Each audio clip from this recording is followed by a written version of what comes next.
Ya, Assalamualaikum dan salam sejahtera.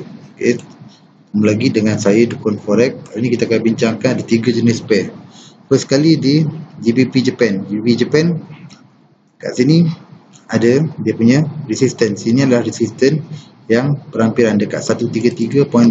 Ini bukan ini bukan. Dekat sini adalah dia punya resistance yang paling berhampiran. Dekat sini tanda sini. Dekat dalam trend dia masa ni adalah dalam kedudukan sell. Kat sini ada pin bar, sini pun kita boleh entry, ikutkan.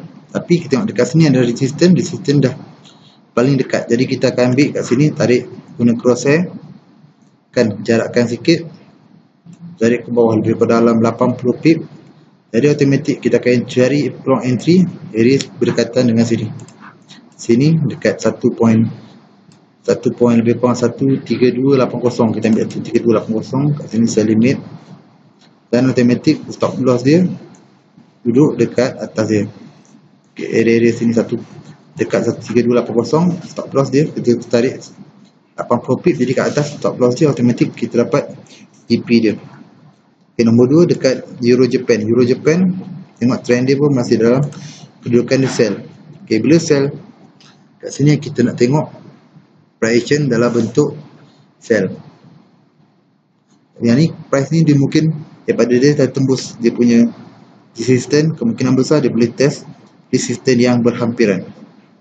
Kalau tiba-tiba kat sini yang ni kita biar je dia bergerak, kemudian sampai satu masa dia akan stop, dan dia ada satu bentuk price action mengatakan sell. Contoh macam ni pin bar, ni bearish engulfing. Ada betul-betul pattern macam tu, bahawa kita akan sell untuk target ke bawah. Tapi kalau hari Senin kita close bawah daripada support, kita akan pending sell limit dekat 1.3327 untuk target yang lebih rendah. Okay, pair seterusnya dekat emas. Okay, dekat emas ni kita tengok dekat sini adalah dia punya support yang paling berhampiran. Jadi yang ni fokus ni dia masih dalam keadaan sideways ni, kan, area di sini dalam kotak besar ni. Kita fokus pun momentum dia adalah masih dalam untuk buy. Jadi kat sini tengok apa jadi kat sini, rejection, sama ada rejection ataupun break. Kalau break kita akan sell limit.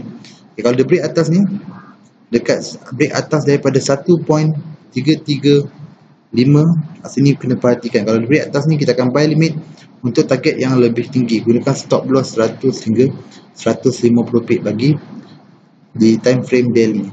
Okay, itu saja, sekian dari saya, Dukun Forex. Terima kasih.